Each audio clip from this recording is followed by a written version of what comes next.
Who drops out of school these days, especially in post-war times? You're a disgrace to our family's legacy.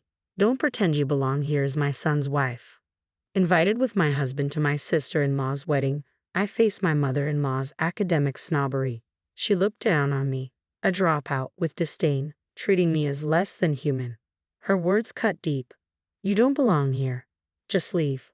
With a forceful tug, she ripped the corsage from my chest, crushing it underfoot. Little did she know, her cruel words would set off a chain reaction within the family. I'm now 28, married and working. My husband and I both hold jobs. I made the decision to leave school in 9th grade, though my resume bears the mark of dropout. Life's twists led me to a career in an international company. Through work connections, I met my husband, and we built a life together. While every member of my husband's family boasts a strong education influenced by my mother-in-law's academic standards, my husband and sister-in-law never flaunted their schooling or judged others by it. They accept and support me wholeheartedly. Yet a rift remains. My mother-in-law and I clash fundamentally. Our values differ and understanding seems distant. Yet despite everything, I remain deeply in love with my husband and committed to our life together. I've strived to navigate my relationship with my mother-in-law without conflict. But she's different. When she dislikes someone, she doesn't just ignore them. She goes out of her way to belittle them. Once at a family dinner to which we were invited, I discovered a separate meal prepared just for me. This should be sufficient for a dropout like you, my mother-in-law remarked icily. I can't fathom anyone dropping out these days. Perhaps you come from a time when women were told education wasn't necessary. In front of me sat only a bowl of green bean soup and a small serving of mashed potatoes. You should be grateful for what you have, my husband unexpectedly interjected, clearly taken aback. You've clearly prepared to disappoint my wife first and then surprise her later, he remarked knowingly, aware of his mother's intentions toward me. Before leaving home, he had reassured me, I'll always have your back. Sister-in-law arrived a bit late, apologizing cheerfully as she laid out the dishes she had brought. I've brought some exquisite delicacies that cost $11,000 per gram. I wanted to share them with you, sister-in-law, and of course with you too, Mom. It became clear to me what my husband meant by protecting me. Mother-in-law, unable to conceal her disdain, looked visibly bored, yet she wasn't one to concede easily. Speaking of which, my nephew has been accepted into Montessori schools of America. I wonder if you, as a dropout, can grasp the caliber of such an institution. Having a mother like you must make one anxious about their child's future prospects. She launched into a detailed description of the prestigious preschool's pathway to college, its partnerships with renowned international schools, and its notable alumni in academia and politics. Her speech seemed rehearsed, and she seemed satisfied as she concluded. So what do you think? She knew I wouldn't be familiar with such institutions in my own country, deliberately setting me up to stumble. People used to say that dropping out was a national disgrace, remarked my father-in-law, usually quiet but choosing to remain silent in the face of my mother-in-law's harsh words. Well, he can't, he added softly.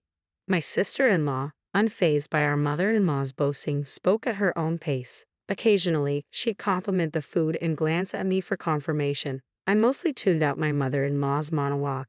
Meanwhile, my husband persistently offered her more wine, perhaps hoping to keep her occupied. Leaning over, my sister-in-law whispered in my ear, I'm sorry, just endure it a little longer. Visiting their house always leaves me drained, but I don't want to concern my husband or sister-in-law, so I put on a facade of enjoyment. Perhaps I'm simply a bit slow to adapt. Mother-in-law is resolute and firmly believes in her own opinions. Both my husband and sister-in-law understand that openly challenging her is futile. Our only choices are to endure her or mentally disconnect. Yet I'm uncertain how much longer I can keep this up. I endure her hurtful comments, especially since her mistreatment extends beyond occasional visits. Often she shows up unannounced at our home. Here's my son's favorite, she'll declare, adding, it's not for someone like you who dropped out. She brings gifts but never includes anything for me. Once, she insisted I fetch a specific brand of tea she prefers, only to leave before I returned. It's bearable when my husband is present, but when I'm alone with her, I feel trapped. She'll spend hours lecturing me about the accomplishments of the well-educated and implying that those with less education diminish our. I never disclose these incidents to my husband when he's away. I don't want to burden him further with worries. Then one day, an invitation arrives politely announcing sister-in-law's arranged marriage to her longtime boyfriend. Sister-in-law and I share a close bond. She considers me a sister, and we often enjoy shopping and dining together. Her invitation filled me with joy, and I gladly accepted. On the wedding day, I arrived early at the venue for a hair appointment. Before my husband, to my surprise, mother-in-law was already there. Spotting me, her expression turned furious. I braced myself, anticipating criticism about my attire or makeup, and greeted her calmly. Instead, she loudly exclaimed, "Why is someone like you even here?" Her words echoed through the venue, exposing her academic elitism even at such a solemn occasion. In the midst of numerous guests, she seemed determined to highlight my educational background as an issue. Our family is esteemed for its education. Everyone here is accomplished, except you, who dropped out. How can you sit among us? Her words cut through the air, carrying the weight of her disdain. My daughter has even expressed regret for considering you a sister. She only wanted your brother here and hoped you wouldn't show up, she added, her tone sharp and unforgiving. Please remove that tacky corsage, she demanded, then forcibly tore it from my chest and crushed it underfoot. It had been a gift from my husband, chosen with care. Shocked and hurt, I turned away from my mother-in-law and hurried out of the venue. I ran until my heels threatened to give way, finally stopping to catch my breath on a nearby bench. As I scrolled through messages and photos with my supportive sister-in-law, I tried to steady my emotions. Reflecting on her sincerity, I felt ashamed for briefly doubting her amidst my mother-in-law's cruelty. I resolved to adjust my approach and return to the venue to partake in celebrating my sister-in-law's joyful occasion. However, upon my return, my mother-in-law's harsh words greeted me. "How dare you return with that dropout face? Don't you understand what dropout means? There's no place for dropouts here." With a forceful kick, she knocked over the chair bearing my name in the bride's family section. Tension hung thick in the air as her behavior unnerved everyone, particularly since the majority of guests had already gathered. I remained composed and took my seat in the guest section. "Unbelievable. Are you out of your mind? Well, maybe expecting a dropout to grasp social norms is asking too much," she sneered, sparking derisive laughter around her. Just then, my visibly flustered brother-in-law hurried in. She's the president of a key business partner we work closely with. We have a strong professional relationship, and I personally invited her, he declared emphatically over the commotion. Actually, I had contemplated pursuing education until my final year, primarily to fulfill my parents' expectations of high school graduation. Yet in this modern era, it didn't align with my aspirations. Why attend high school without dreams or ambitions? What if my presence denied someone else a chance? Wrestling with these thoughts, a caring teacher intervened and suggested I explore the world. With their support, I prepared to leave the U.S., embarking on a journey that would reshape my perspective. In the U.S., merely taking the gap year can sometimes be seen as a mark of failure in life. However, I discovered that this isn't universally true. Around the world, learning can occur at any time, and formal schooling isn't the sole pathway to knowledge. I came to understand that languages aren't merely acquired but necessitated by the act of learning as required. I found fulfillment in living and working in diverse environments, cherishing cultures that valued individuals beyond their educational background or nationality. I returned to the U.S. briefly at my parents' request but soon resumed my travels between the U.S. and other countries. Discovering my passion, I established a U.S. subsidiary for a foreign company at the age of 23, 5 years ago. My company became a significant business partner with my sister-in-law's husband's company. When my sister-in-law extended a wedding invitation, it sparked a debate over whether to invite me as a family member of the bride or a business partner of the groom. My brother-in-law was unaware of the tension between me and my mother-in-law, but my sister-in-law knew better. She anticipated her mother's tendency to assert herself, even at her own wedding. Understanding this, we agreed on a unique solution: to invite me from both perspectives. If I could sit with the bride's family, that would be ideal. If not, I was prepared to stand my ground. This was the mindset I carried into the wedding. My sister-in-law shared my sentiments. We were both determined to make our mother-in-law reconsider her academic snobbery. It was a strategy we had devised together, and it unfolded exactly as we had envisioned. Amidst the commotion, my brother-in-law anxiously questioned, "Are you intent on damaging my business?" His family members and business associates gathered around, puzzled by the unfolding drama. It appeared clear that my mother-in-law harbored strong negative feelings towards me if my presence was causing such disturbance. I'll sever all ties immediately, I declared firmly. Ah, so you finally understand. Then kindly end your relationship with my son at once, my mother-in-law retorted sharply. Very well. If my husband desires it, I will comply.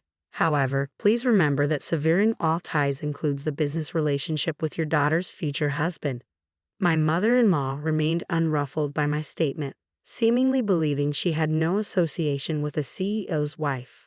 However, my brother-in-law and his family appeared visibly distressed.